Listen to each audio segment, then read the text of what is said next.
आज हम लोग मॉडल पेपर 2 सामान्य हिंदी उत्तर सहित व्याख्या देखेंगे।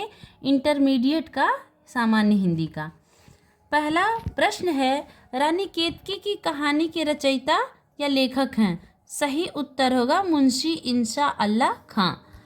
दूसरा प्रश्न है, राहु सांकृत्यायन का वास्तविक नाम है? तो इनका वास्तविक नाम है केदारनाथ पांडे। प्रश्न ग है, निम्नलिखित में से कौन छायावाद युग के गद्य लेखक हैं? तो छायावाद युग के गद्य लेखक रामचंद्र शुक्ल हैं। हम सभी जानते हैं कि छायावाद युग को काव्य में छायावाद कहते हैं, गद्य में अगर देखा जाए तो निबंध में उसको शुक्ल युग कहते हैं, नाटक में देखा जाए तो छायावाद को प्रसाद युग कहते हैं। यानी जो छायावाद है वो नाटक में प्रसाद युग हो जाती है, निबंध में शुक्ल युग हो जाती है। तो शुक्ल जी छायावाद युग के गद्य लेखक होंगे। सही उत्तर होगा रामचंद्र शुक्ल। प्रश्न घ है, वर्ण रत्नाकर किस भाषा में है? तो वर्ण रत्नाकर मैथिली भाषा में है। ये ज्योतिरीश्वर ठाकुर की रचना है वर्ण रत्नाकर, जो मैथिली भाषा में लिखी गई है।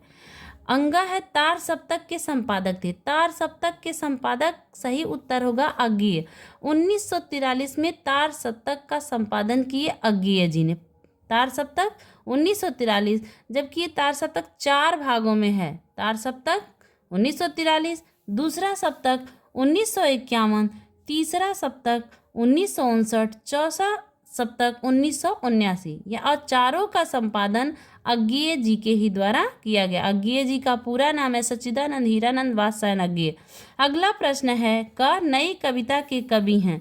तो नई कविता के कवि होंगे नरेंद्र शर्मा, क्योंकि अज्ञेय प्रयोगवाद के प्रवर्तक माने जाते हैं। रामधारी सिंह दिनकर भी राष्ट्रीय कवि काव्यधारा के कवि हैं। सुमित्रा नंदन पंत छायावाद के प्रगतिवाद के माने जाएंगे। नई कविता के नरेंद्र शर्मा सही उत्तर होगा। अगला क्वेश्चन है, विनय पत्रिका किस भाषा की कृति है? तो विनय पत्रिका तुलसीदास की ब्रज भाषा में रची गई रचना है। अगला प्रश्न है, शिवा बावनी के रचयिता हैं? तो शिवा बावनी के रचयिता हैं कवि भूषण, जो रीतिकाल के बहुत ही क्या कहते हैं वीर रस के कवि माने जाते हैं। प्रश्न घ है, निम्नलिखित कवियों में से राष्ट्र कवि की उपाधि से विभूषित किया गया? तो मैथिली शरण गुप्त को राष्ट्र कवि के उपाधि से विभूषित किया गया है। अगला प्रश्न है, कठिन काव्य का प्रेत कहा जाता है? तो केशव दास को कठिन काव्य का प्रेत कहा जाता है।